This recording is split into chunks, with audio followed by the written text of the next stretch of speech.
Hi, I'm Francis Hellier, and welcome to my podcast, Metaverse. Dedicated to the emerging world of the metaverse, this podcast aims to demystify and unpack the possibilities of the digital future just dawning over the horizon. In each episode, I talk to leaders in this growing space who are forging this new reality. From innovators in AR and VR, to futurists in crypto and space travel, and forecasters in business and tech. Together we'll ask the question, what's next? Today I'm joined by Suzanne Borders, co-founder and chief executive of BadVR. BadVR is the world's first immersive data visualization and analytics platform, bringing data in high definition, making it easier to discover and identify hidden problems and opportunities, and help businesses make better decisions. The rapidly growing tech startup has attracted industry attention with its pioneering AR and VR demos, allowing people to quite literally step inside their data. Before founding BadVR in 2018, Suzanne led product and UX design at 2D data analytics companies. She is recipient of Magic Leap's Independent Curators Program grant and a grant from the National Science Foundation. Suzanne is also a published poet and a former punk rocker. She's a big believer in the artistry of technology and the technicality of art. Suzanne, it's fantastic to have you on the show. Welcome to the Metaverse. Thank you. I'm so excited to be here. It's quite the intro. We do our best. So let's go back to the beginning. Tell us about the inspiration around BadVR. Yeah, so for a long time prior to founding BadVR, I actually worked as a product and UX designer.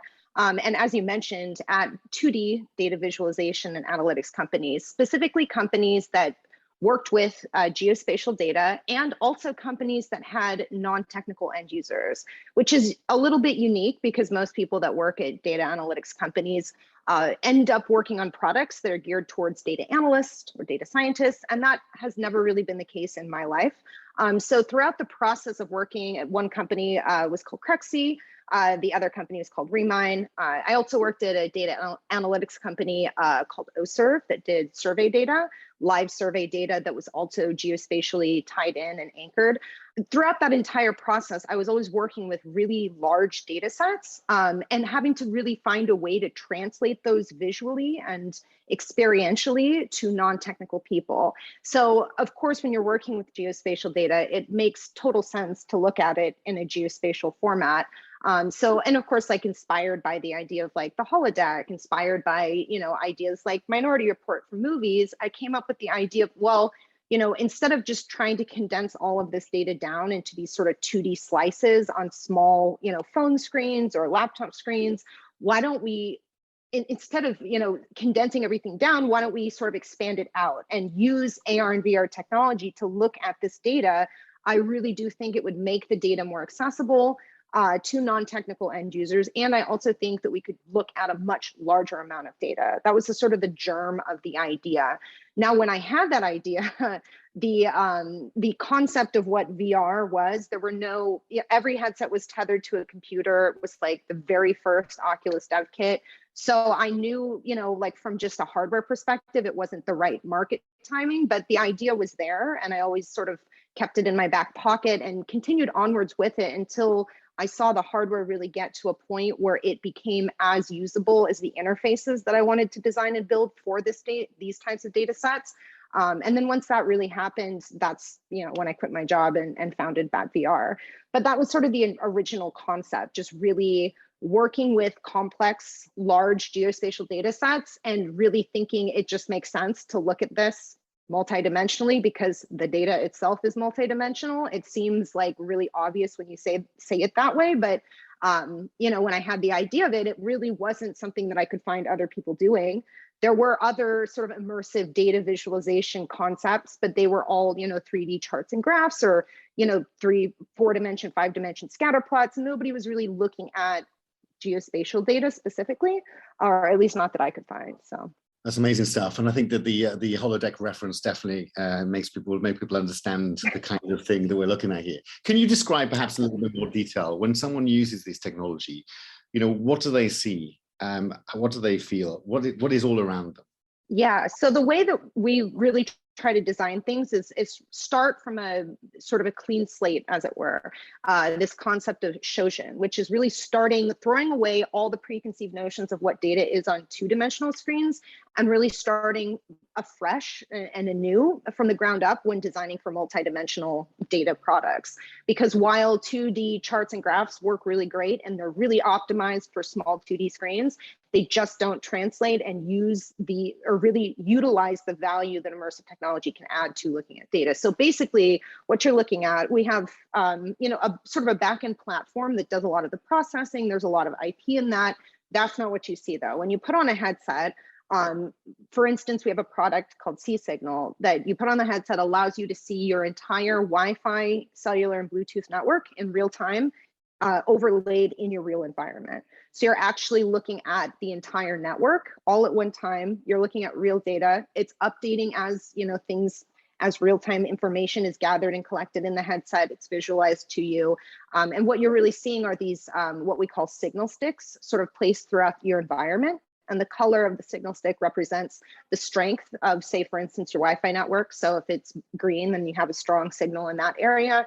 If it's yellow, it's sort of medium. And then of course, red is not a great signal. And then we have ways that you can bring in Bluetooth, which is a different type of visualization. It's sort of like I don't know how to explain it, maybe a 3D topographical map. So you sort of have concentric circles that go out, expand or contract depending upon how far the Bluetooth network is reaching. And then of course you have a different way that you can layer in the 5G as well. But basically, and there are also like features to it where you can find, triangulate where the source of the network is originating from. You can go through and, sort of watch as real-time traffic goes through these networks. You have like gadgets that sort of guide you through the room to where the signal is the strongest and where the signal is the weakest.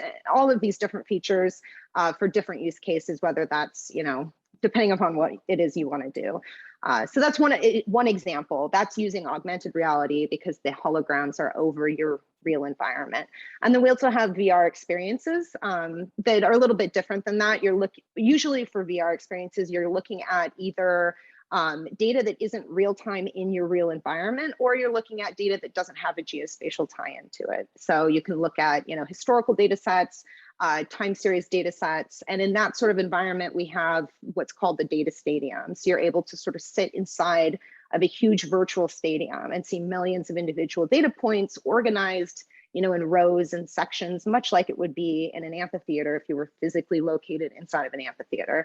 You're able to see the macro trends and then also drill down to each individual data point and section and see the micro and the macro at the same time, which is really exciting. We also have, real-time geospatial data feeds that can feed into that and build out a whole virtual operation center. You have collaboration, you can bring other people into it, you can annotate things, you can go backwards and forwards in time. We also have ways that you can bring in weather data, so multidimensional weather, historical weather. So just to give you some ideas of what data would look like if it wasn't a 3D chart and graph. Very exciting stuff. Now, you received Magic Leap's Independent Creators Program grant and a grant from the National Science Foundation. Can you tell us what that actually meant to you and what difference that made? Oh yeah, that was huge. I mean, back at that point in time, my business had, it was much smaller than it is now. We didn't have as much traction as we have now. And it was really sort of a tipping point, especially the Magic Leap grant, to sort of solidify us and make us sort of real, for lack of a better phrase, I guess. It just sort of was a signal to the community that if this company was large and very well staffed and run well, believed in us that we could do this, that other people should also believe in us. So, we're always and forever grateful for Magic Leap for taking that sort of first real step of belief beyond our pre-seed investors, which also took a huge, jump in faith and believed in us. But from a community standpoint, especially within, the immersive community, that was just a really big signal to people like, hey, these people sort of know what they're doing. We believe in funding them. So you should believe in buying their product, or you should believe in funding them, or at least give them the time of day, have a conversation with them. Yeah, it was phenomenal. And then of course, with the NSF, and we received their SIPR phase 1, that's just a huge thing in the grant community, getting a SIBR from the NSF specifically is very difficult, especially because no one on our team really had, we're not PhDs, we're not MDs, we're not like the most, how should I put it, collegiate, we all have degrees, but we don't have advanced degrees. So, usually for the NSF, that's more of a research heavy degree thing. But we, I think had a great message. We had a great, mission that we're going for, and the NSF saw that and really, believed in our team as well. And again, it was just like sort of a signal saying, hey, we're here, we're legit, like come take a look at us and believe in us in the way that we believe in ourselves. So your background, exactly. Now, your background is in psychology. What sort of prompted you to make that move from psychology to a career in tech? It wasn't really a conscious thing. I've always been interested in psychology. I think it's sort of a thing for most people who study psychology. You kind of study psychology because you don't understand yourself or you don't understand other people and you want to. So for me, I've always felt like an outsider. I never really related to a lot of people around me. So I studied psychology because I really just wanted to understand people better, and I wanted to be able to communicate with them better. And initially I sort of wanted to go into actually like clinical psychology practicing and specifically helping with like developmental teenagers, substance abuse, because it's been something I've been friends with people that have been through that. And I was inspired, like, hey, I want to help. But then as I started studying in school and I started to see how it, the actual job would work, I was like, yeah, this really isn't for me. So I sort of as soon as I graduated, I was like, I want to go out to California. I had some family out here. I was at the time building like MySpaces and message boards for like local bands, doing like graphic design work for them in Kansas City. And I was just sort of playing around, like learning HTML, learning how to code, doing this stuff because I could make some money doing it. Because at the time, this was like 2008, 2009. There weren't too many people that were able to do that and get a website up or get a message board up or, whatever for your band or for your, venue or whatever. And I was big into punk rock. So it was a natural community that I was sort of doing some freelance work for. So when I came out to California, I continued that and I started going to local meetups out here. And I didn't know that there was this thing called UX UI design. Like to me, I did not know what that meant. I knew that you could make websites. I knew that you could program, but I didn't know about this idea of like designing interfaces to sort of optimize the way that humans cognitively interact with computers. Once I learned that sort of like genre of stuff, I was like, well, that's really amazing because, while I can do very minimal like HTML, build a website type stuff, I am not in any way mentally, like I'm not a programmer. I'm not that detail oriented. It drives me crazy. I don't like it. So, but I really enjoyed technology and I really wanted to be in it. So I was like, this is a really good way to fuse my interest in the way of how human brains work, how humans interact with things, and also my interest in technology and how people, create technology and have technology and utilize technology.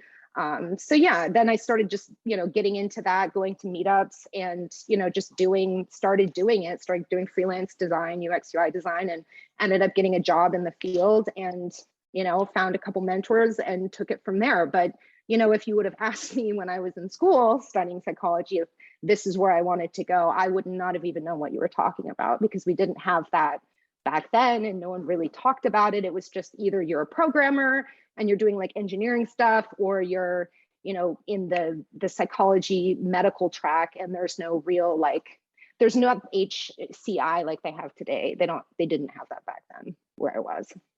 Do you think there's a connection between augmented reality, virtual reality, and psychology? What do you think that connection would be? I see AR as sort of an extension of the human mind and a way for people to really remove the barriers to data entry into their mind. So right now, when you're interfacing with a computer, you always have to go through these like small, square, flat screens.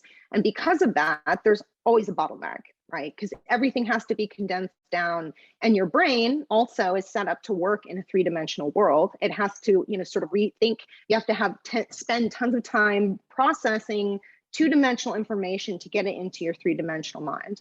And that just takes a lot of effort. And therefore, because of that, you're always going to have this like slowdown. You're always going to have this bottleneck when it comes to the interface and getting data into your mind. But if you utilize augmented reality, you can spatially ingest data, in the same way that, like as I'm sitting here right now, I'm ingesting data about the temperature of this room, the light that's coming out of the window, the color around me, the sounds around me, all of this data ingestion that I'm doing that doesn't, take up a lot of cognitive energy in my mind because it's natural, it's three-dimensional, it's my brain is set up to process information this way. So I think if you can tap into that with augmented reality, you have this huge opportunity to massively increase the amount of data you're able to get into your mind, and you're able to enter it without having to really think about it, which is really exciting because that's really also something that always causes issues, besides just having to decode it from 2D into your 3D mind. It just takes so much time and effort.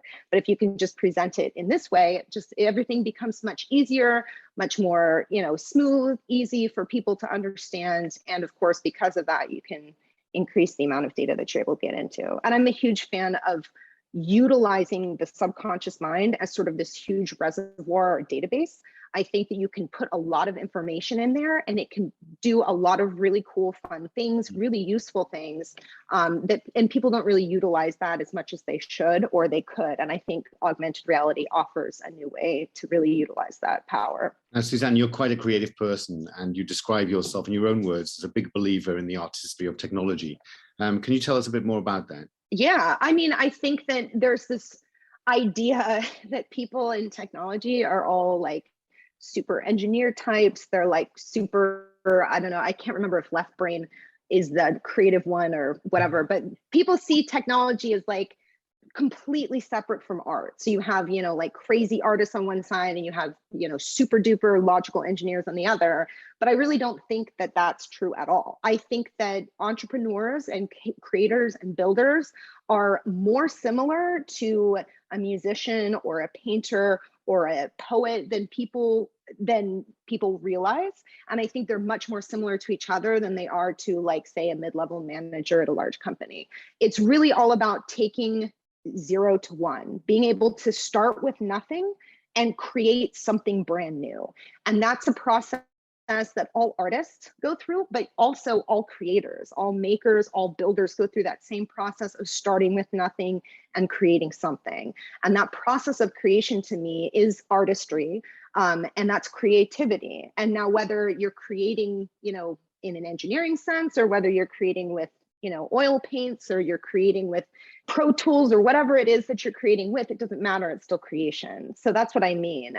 I don't really see the difference between the two at all. To me, they're the same thing. I mean, I think you're bang on. Lots of the conversations we've had at Metaverse are around artistry and creativity. As we're talking about technology, but it always keeps coming back to the same points, that we have tools now at our disposal and the future that we're imagining.